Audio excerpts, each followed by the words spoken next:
Welcome to The Real Story with Jeanne Ives. Well, energy has been quite the conversation all around, not just the United States, but the globe, especially in the wake of the Russian invasion of Ukraine and absolutely the doubling of gas prices. Prices as high as $5, $6, $7 a gallon are unheard of. In fact, they're unprecedented. And so what is creating this havoc? Why is this happening? Well, I have with me today on my podcast an author, a writer, and environmental researcher, Steve Goreham. He is here to answer a lot of these questions all of us want answered about the energy situation in the globe and in the United States. Now, Steve, I've known him for a couple of years. I've had him into speak when I was a legislator. You should know that he has an electrical engineering degree from the University of Illinois.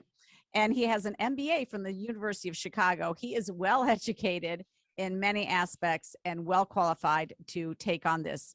He presents a fresh viewpoint on environmental, economic, energy, climate, and public policy topics. And he has done presentations not just throughout the United States, but around the world.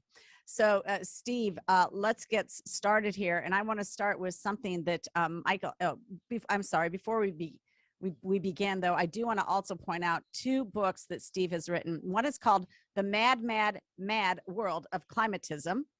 And the subtitle is Mankind and Climate Change Mania. And then the other one is called Outside the Green Box, Rethinking Sustainable Development.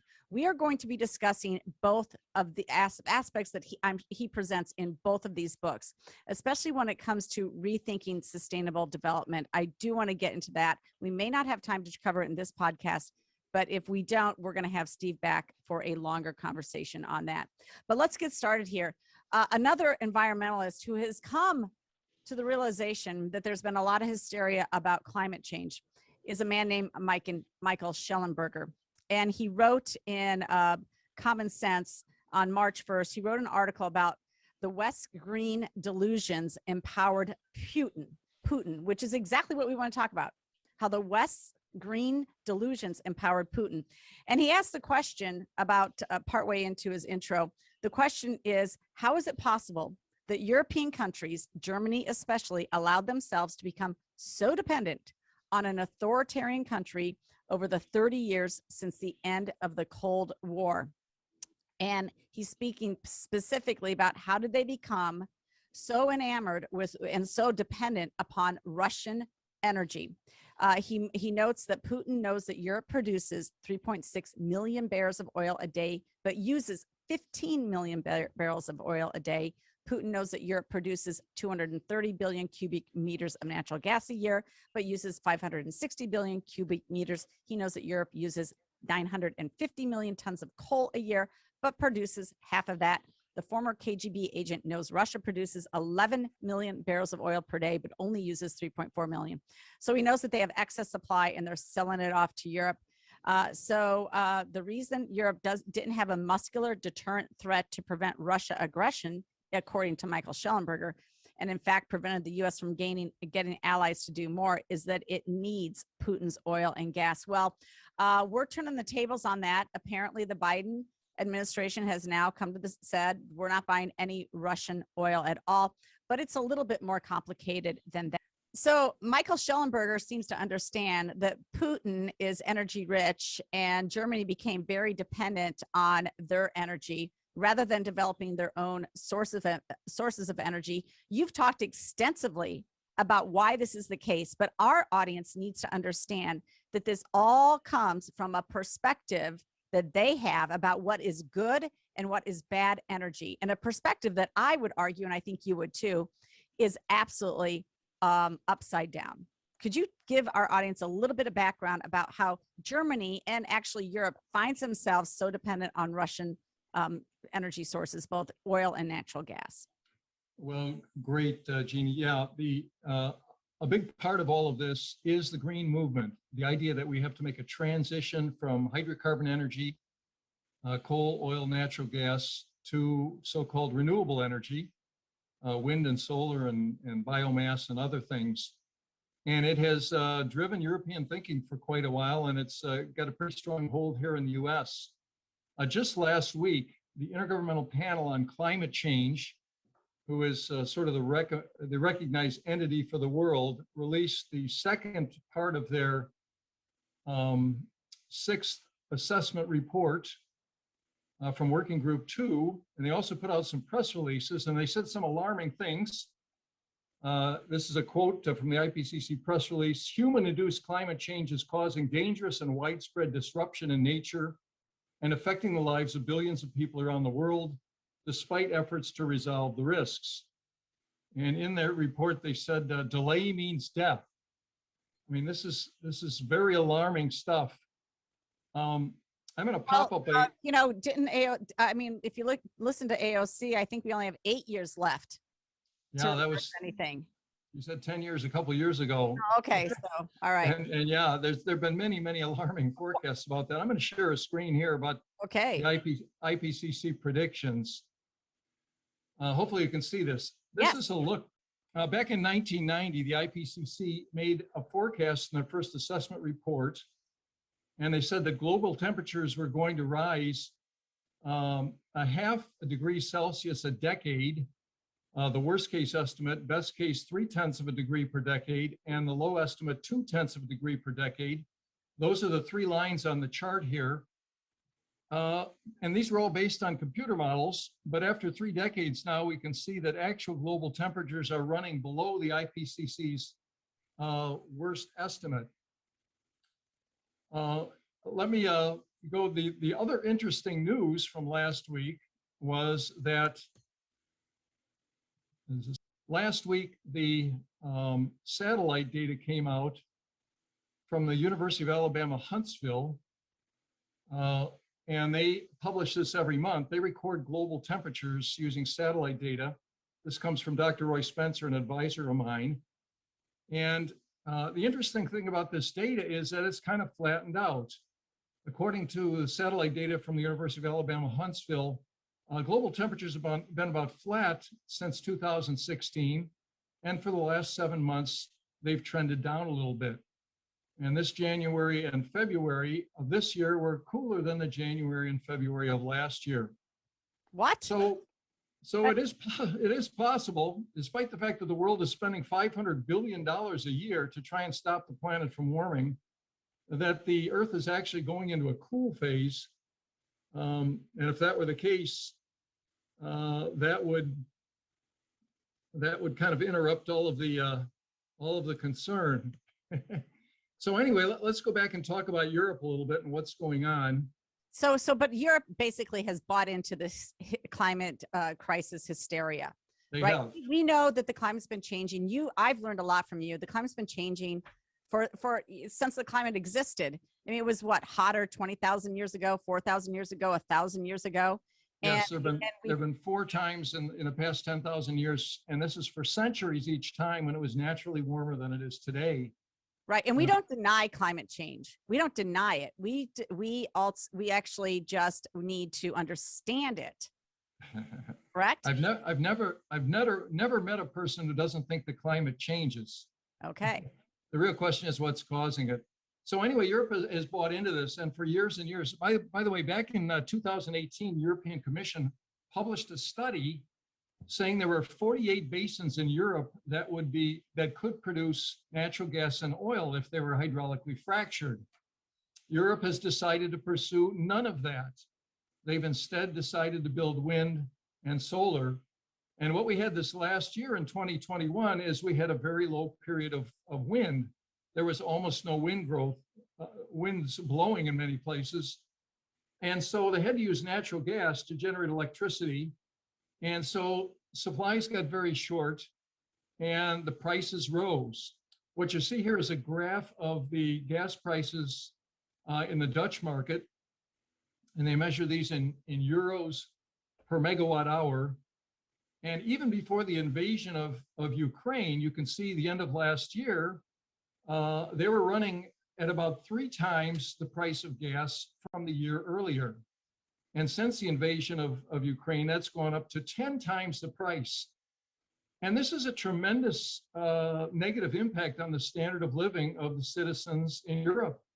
Well, can I pause you there for a minute? Sure. How does that pricing compare to Americans, what we're paying? Right. So the U.S. is much lower. We usually pay about $3 per million cubic feet. That's going up to $5 per million cubic feet. It's up about 50 to 60%. That has typically been half the price of Europe. Now we're less than a fifth of the price of Europe. So our prices are low, but they've gone up quite a bit. Price of propane is also up about 50%, which a lot of people use in rural areas in the U.S. And so we're seeing higher bills. And one of the reasons is we're shipping a lot of liquefied natural gas to Europe. The U.S. has become the biggest exporter of liquefied natural gas last year. A bunch of that was going to Asia, but it's also going to Europe. So we're in much better shape. But as I was mentioning, Europe, 92% of households in Netherlands, 85% of households in England use natural gas. And those prices have just gone up by a factor of 10. So really a sad situation in Europe. So, so that's why the Nord Stream gas pipeline, Nord Stream 2, was absolutely considered. But you know, they've bought into green energy. Are they waking up? They got rid of the nuclear plants. I mean, you could have seen this coming, in my opinion. Yeah, well, I've been saying for a number of years that people are going to learn the hard way. They're in shock right now. This is another graph that shows the West Texas Intermediate, which is one of the main prices for crude oil for the world. This is the price of West Texas Intermediate crude oil, which is one of the two main metrics for oil in the world. And you can see what happened in early 2020. That low dip is when we had the COVID crisis and global demand for oil dropped like crazy. U.S. oil output went down. And since then, though, the price has been rising as demand has returned. Wow, substantially. And then with the invasion it's up to about $130 a barrel. So just another big impact. And the president says that he's not impeding U.S. oil production, and he's right in part. A lot of it was due to the very low oil price when COVID hit. But nevertheless, many of his staff members, Energy Secretary Jennifer Granholm, leaders of the left, Alexandria Ocasio-Cortez, many others, don't want people to use oil. They did cancel the Keystone XL pipeline. They restricted leasing on federal oil leases on federal lands. They put in restrictions on the ANWR drilling in Alaska. And the general posture of the administration has been to stop the flow of U.S. oil and gas.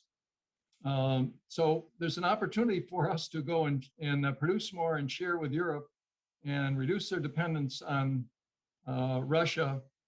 But we got to get that started back up again.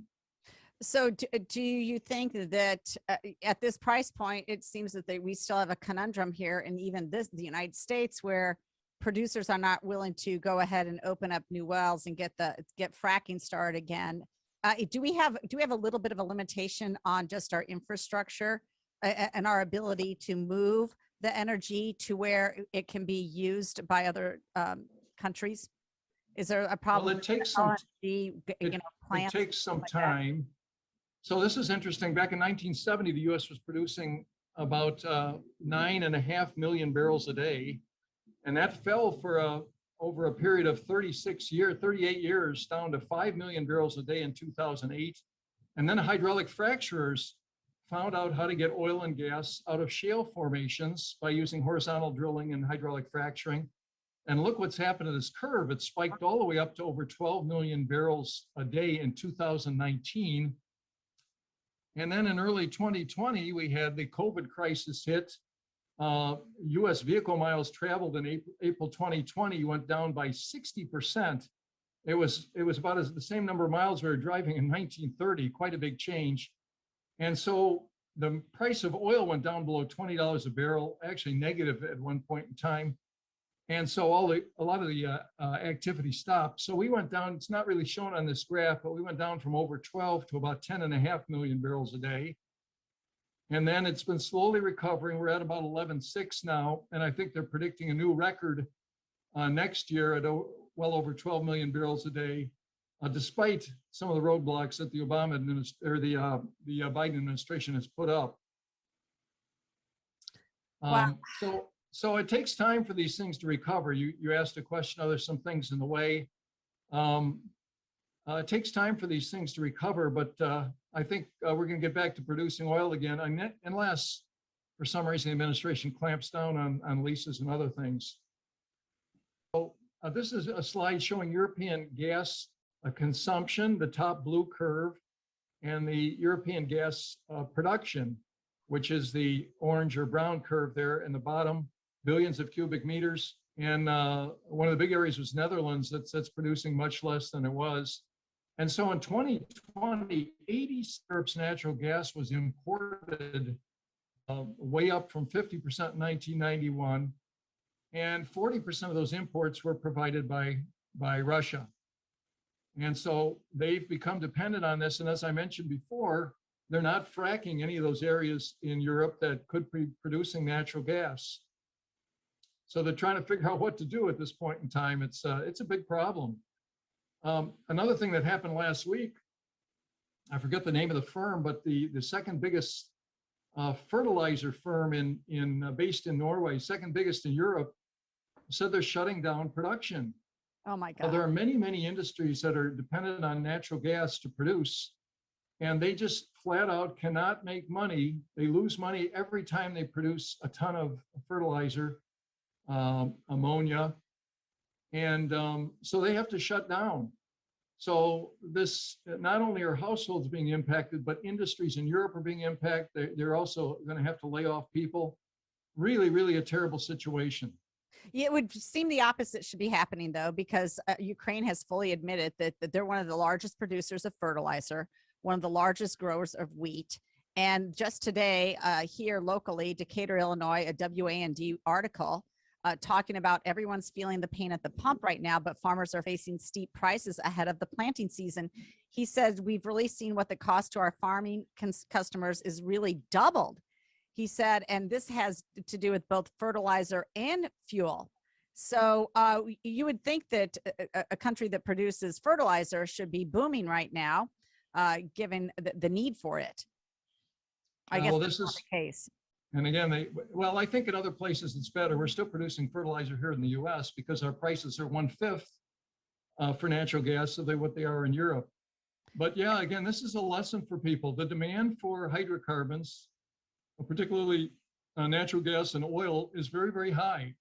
Just some brief numbers: 90% of US transportation is powered by petroleum, gasoline and diesel from petroleum. 95% of Europe, 99% of aviation fuel is powered by petroleum products, and over 90% of shipping across the world, those ocean ships. So these are things that drive our economy. To think that you can do this with wind turbines and solar panels and even biofuels doesn't make a lot of sense. But that's exactly where they're headed, right? So $1 billion program to buy passenger buses, according to the federal government. That's what's coming down there. Multi-billion-dollar programs to build out electrical vehicle charging stations. Yep. For people who don't use electrical vehicles, can't afford $50,000 upwards to over $100,000 for Tesla electrical vehicles. I mean, they are living in la la land, and it's unfortunate because they have bought all in the state of Illinois into the Green New Deal type of stuff. They passed major legislation last summer to essentially do exactly what AOC wanted, which was to get rid of the fossil fuels. And at the same time, there's no way that they can get rid of fossil fuels. I love this example, but to me, it says a lot. You have about 38,000 electrical vehicles in the state of Illinois. Their goal is 1 million electrical vehicles in the next 8 years by 2030. At the same time, they want to cut down coal production, which is well over 20% of Illinois' electrical production comes from coal. So how they think they're going to produce the energy to charge 1 million electrical vehicles is beyond me. It doesn't work. Nothing of this works. They talk nonsense. I mean, for right now, we do not have a good energy substitute for oil or gas. And could you speak to that? Could you speak to it? Because they want Sure. to talk about solar panels coming from China, that has almost little controls in terms of environmental safety, environment when they produce these solar panels. And you have windmills, the same thing. They want to say that those are the answers, when probably for the most part the amount of energy it takes to produce a windmill is is the amount of energy it produces in its lifetime. Plus you have this huge environmental disaster at the end of its life cycle to actually get to bury it.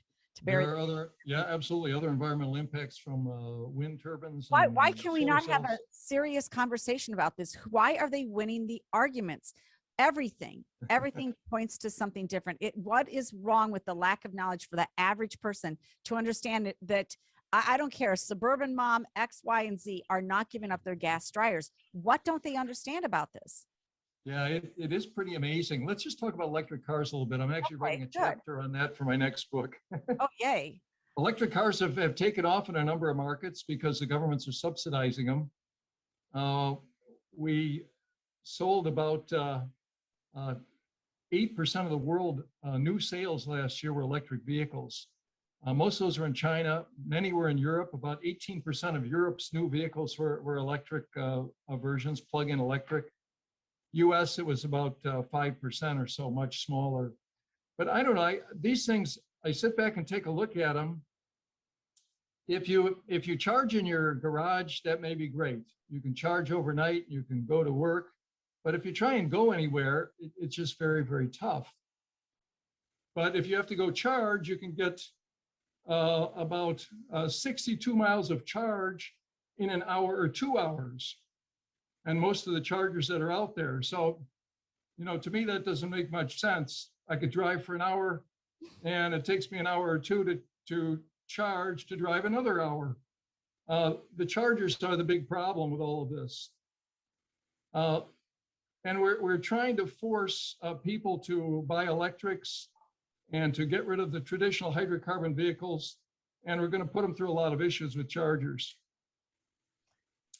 Another problem is if you don't have a house, you don't have a garage, there's no place to charge your vehicle. There's no home charging overnight. Very, very tough. Another thing that you mentioned, Jeannie, was the environmental impacts with electric vehicles. There are many projections saying that half of all cars by 2050 or more are going to be electric. They want to ban them in Washington State. They've already passed directives in Washington State and California. You mentioned lithium from countries that aren't very environmentally friendly, China, South America, Nigeria. Same with cobalt, same with copper, many other places. Mm-hmm. So there's some big environmental impacts in ramping up all of these this transition to electric vehicles. Well, it's and it's coming this way. So they just passed legislation in Illinois, in the Illinois House, and it's headed over to the Senate for consideration. And it essentially says that new residential and improved residential to a certain point must include electrical vehicle charging ports. And that's going to just, this is just nonsense. We're so far away from doing this.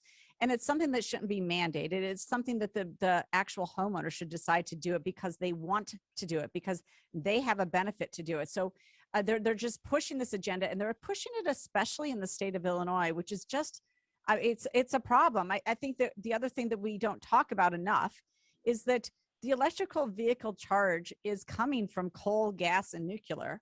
If you live in the state of Illinois, that's where it's coming from.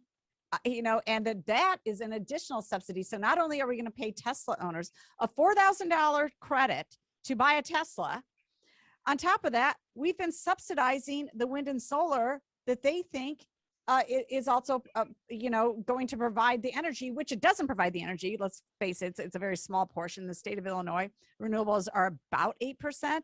And I think that's really a stretch to say that, but that's about what they are.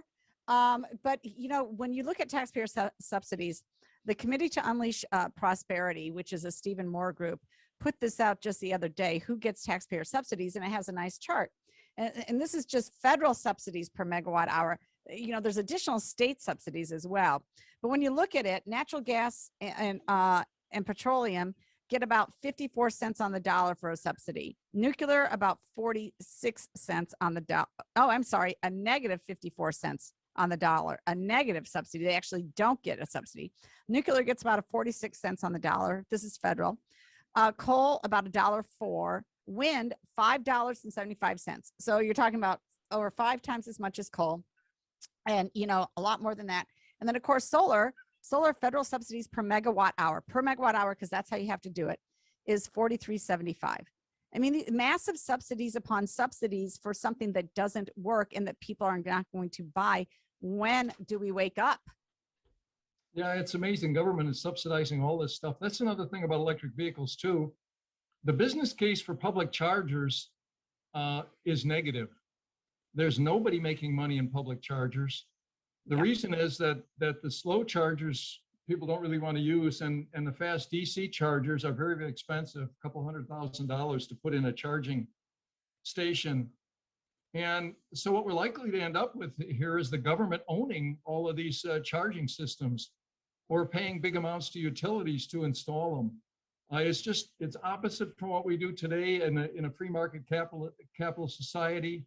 It's very much in line with the government control kind of thing. You had some good comments about wind, solar. One of the things people don't know is the amount of land that these sources require.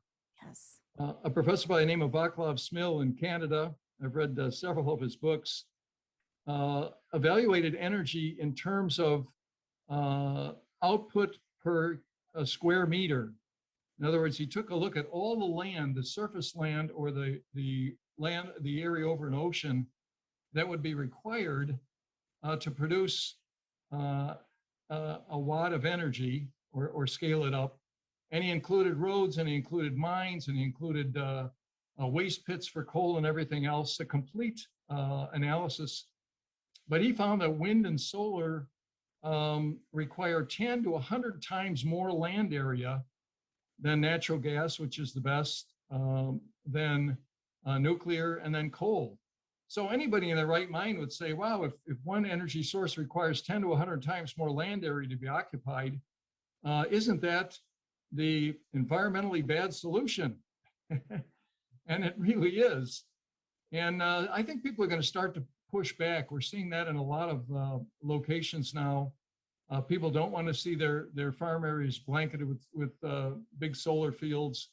They don't want to see wind turbines all over either. When energy sources are small, they can find a way to grow. And wind and solar at about 10 or 11% of our energy today, of our electricity, not our energy. That's right. But the idea to push them up to 50% is going to require vast, vast areas of land. It's just not going to happen. Mm-hmm. Well, very good. The other thing that's not going to happen is that we're not really going to get rid of oil. Let's be honest. I was just looking through this. Products derived from petroleum include perfume, hair dye, cosmetics, hand lotion, toothpaste, soap, shaving cream, deodorant, pantyhose, combs, shampoo, eyeglasses, contact lenses. Let's get rid of those. Plastics. All right. All sorts of plastics, hospital equipment, IV bags, aspirin, antihistamines, artificial limbs, dentures, hearing aids, heart valves. Let's get rid of all of that. How about home products? Roofing and housing insulation, linoleum flooring, furniture, appliances, home decor, everyday kitchen items, dishes, cups, nonstick pans, dish detergent. All use oil in their creation. Yeah, that's absolutely right. Our big industries too, that put out millions of tons of material every year. Mm-hmm. And the other funny thing about this, Steve, is that there's a number of people who just want to just pretend like they could live without this stuff, and they wouldn't. They just never would give up some of these things. Go ahead. Yeah, as I was saying, vast amounts of our industry, like your plastic, steel, the biggies of the world use an awful lot of natural gas, awful lot of oil, awful lot of hydrocarbons to produce their materials, to produce steel, to produce ammonia, to produce plastic feedstock. And those things are basically irreplaceable, or it's going to take many, many, many decades to change them. A lot of people talk about hydrogen. We could use hydrogen fuel for everything. Unfortunately, green hydrogen is about 4 or 5 times as expensive. We have a lot of hydrogen now, but it's all made from natural gas. If you want green hydrogen, there isn't any green hydrogen, and the processes to make it cost 4 or 5 times as much.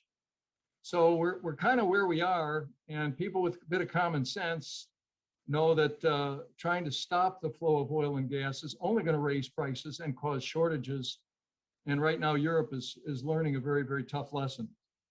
Well, and we sit here as, the #1 economy in the world, and yet we will deny what has made us the #1 economy in the world, that access to the master resource, that access to energy, abundant energy, and then we're going to deny it now to what third world, fourth and fifth world nations, just trying to get their people out of poverty. I mean, let's face it, energy has been the greatest catalyst to bring people out of poverty and to actually solve our climate problems.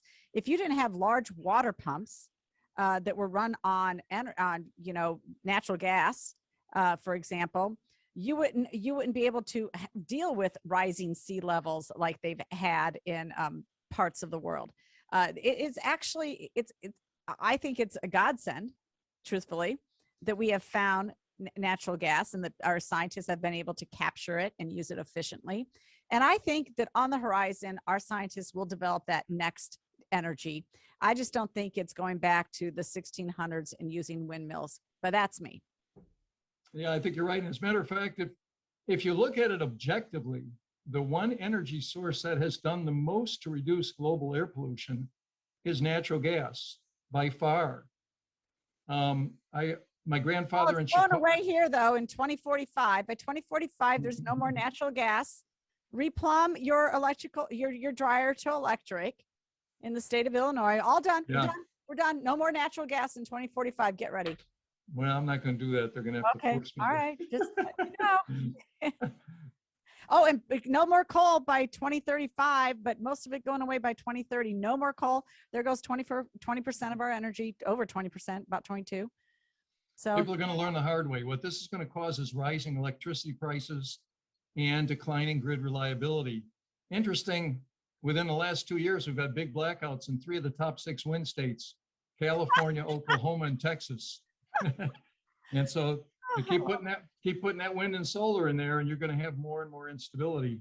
And eventually people, I think, are going to come back to reliable, low-cost energy systems. And let's work on reducing real environmental damage, not the idea that carbon dioxide is a pollutant even. It's a ridiculous comment. Okay, well, we're going to close it out here. Steve, thank you so much for joining our program. He is a native Illinoisan, educated in Illinois, and he is, right now, he is out of state. But when he comes back, we are going to host him, Breakthrough Ideas, for an in-person discussion about this topic. And the reason for that is because it is, well, first of all, I love the topic. I think it's interesting. I think it's important. But 2, the more information we get to people, the better decisions our policymakers will make. And that's what it's about. It's about driving prosperity for everybody. And certainly energy, which has come to the forefront. And then with the Russian invasion, now people are actually talking about something. We need to amp that talk up. So we're going to have Steve. Steve, you've offered to come in person and do a in-person presentation. And so we look forward to doing that when you get back in state.